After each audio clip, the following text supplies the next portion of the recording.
Filho unigênito, para que todo aquele que nele crê não pereça, mas tenha a vida eterna. Os irmãos podem tomar os seus assentos, louvando e agradecendo ao Senhor. É claro que a gente, por mais que se estude, por mais que se dedique, por mais que aplique o coração ao estudo da palavra, entendo eu que de tudo você vai aprendendo um pouco no decorrer dos anos fazendo a obra de Deus. O homem jamais conhecerá na integralidade, ou posso até ir mais longe e dizer que nós só vamos conhecer lá na glória, coisas que hoje desejamos, ensejamos, aplicamos no nosso coração, fazemos até suposições. Mas a verdade é que o homem conhece em parte. Então o homem de si mesmo, ele nunca conhecerá na íntegra, a integralidade da palavra. Deus colocou no coração do pastor Isaac esses estudos, e é claro que é algo de grande proveito para a igreja dos dias atuais. Para quem pesquisa acerca da palavra de Deus, você vai ver que a cada dia surgem novas correntes teológicas. Cada dia surge um fato, ou alguém dizendo que é um fato novo. E se você não estiver aprendendo, se você não estiver pesquisando, se você não estiver buscando de Deus na palavra, com certeza, falo sem medo de errar, vai sucumbir. Porque a primeira coisa que se faz nesses falsos ensinos é trazer dúvida, é aplicar dúvida ao coração do homem. E aonde há dúvida, não há o manifestar de Deus. E se não há manifestar de Deus, casa vazia nunca fica. Essa história de que está vazio, isso é uma inverdade. Ou você está cheio de uma coisa, ou você está cheio de outra. Essa história de que eu estou parado também é mentira. Para algum lugar o homem está caminhando. Me foi incumbido de falar sobre elementos atuantes na salvação. Eu quero aqui, com palavras simples, sem discursos bonitos e vãos, trazer 4 deles. Se você for pesquisar, você vai descobrir pelo menos 20. Eu trouxe 4 elementos, ou 4 fundamentos da salvação. Primeiro fundamento é a graça. A salvação é algo que nos foi dado por Deus. Nada do que fazermos, nada do que pensarmos e praticarmos vai acrescentar, vai fazer com que nós sejamos salvos. Né? Efésios 2:8 vai dizer assim, ó, pela graça sois salvos. Isso não vem de vós, é dom de Deus. 1 Timóteo capítulo 2, versículos 3 e 4 vai dizer assim, ó, porque isso é bom e agradável diante de Deus, nosso Salvador, que quer que todos os homens se salvem e cheguem ao conhecimento da verdade. Se a humanidade ouvisse 10% do que Deus fala com o homem nas suas multiformes de falar, o mundo estaria pelo menos 80% melhor. Por mais que o homem, e quando falo o homem aqui, falo de humanidade, como no geral, Deus, o Senhor, Ele olhou para o homem, viu o homem em estado de degradação e amou esse homem. E amou esse ser criado. A graça de Deus não se manifestou estando o homem bem, estando o homem tudo bem encaminhado, tudo dentro de uma certa ordem. A graça de Deus se manifestou.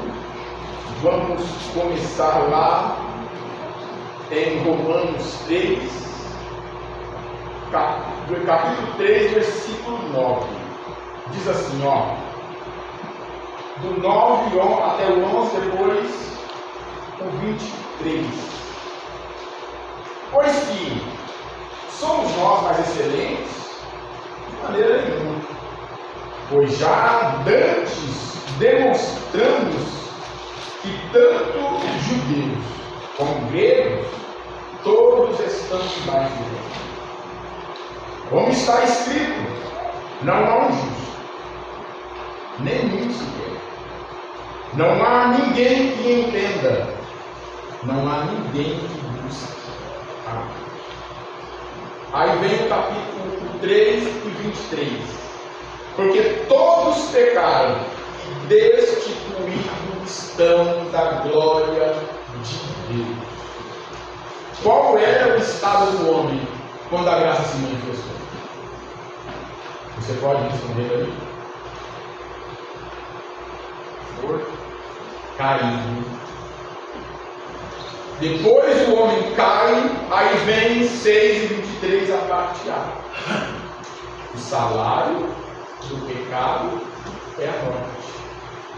O homem estava sem acesso a Deus, o homem tinha perdido o direito de estar no paraíso, e mesmo esse homem, nesse estado, Deus, o Senhor, fez um grande projeto. Talvez pensamos que o grande projeto de ação seja talvez o projeto do Donald Trump para prender Maduro, ou por que não dizer o do George Washington para prender Bin Laden,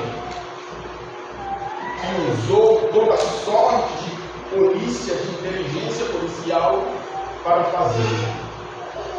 Mas, bem, na verdade, o maior projeto de ação, ele não foi criado no coração do homem, nem numa mesa de computador, nem na mente de nenhum dos homens inteligentes com as suas brilhantes mentes nos dias atuais. O maior projeto existente, ele foi gerado no coração de Deus.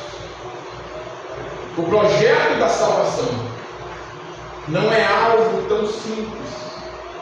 Pare para pensar. Olhe à sua volta. Basta alguém dizer a você uma mínima palavra. Quantos que pelas coisas mínimas repudia até mesmo aquele que mora, que habita debaixo do mesmo teto? Pelas coisas mínimas, parentes, amigos, deixam de se falar e se odeiam e vão à sepultura. Mas o nosso Deus, Ele olhou para mim e para você em um estado deplorável. Deus, o Senhor, Ele podia perfeitamente, após a queda de Adão, apenas dizendo haja, reconstruir tudo novamente. E sairia novamente perfeito. Mas ele olhou para mim e para você com um olhar de misericórdia. Viu-nos condenado à perdição. Viu-nos sem direito ao acesso à presença dele. Mas ele nos deu Jesus Cristo. Ele nos amou e projetou a nossa salvação. Agora, essa graça, ela começa a se manifestar, começa a agir. Em João 16:8 vai nos dizer assim, Jesus falando com os seus apóstolos, os apóstolos questionando a Jesus acerca de sua morte, e ele diz assim, olha, João 16:8, quando ele vier, convencerá o mundo do pecado, da justiça e do juízo. Aqui começa a graça a agir diretamente na alma do homem. Eu já disse algumas vezes, e não me canso de falar, talvez alguns dos que aqui estão possam ainda não ter ouvido, mas eu já fui líder de jovem de uma igreja católica. Eu liderava cerca de 50 jovens na época, e na fazenda onde eu morava, essas reuniões que eles fazem nas casas, eu era chefe daquilo. Agora você imagina, na época eu com 19 anos, já sem pai, sem mãe, e só Deus sabe como que era a vida.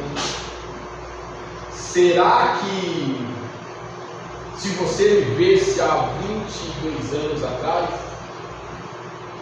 será que você conseguiria ficar perto de mim? Será que você conseguiria me olhar como você me olha hoje? Mas eu levei 10 anos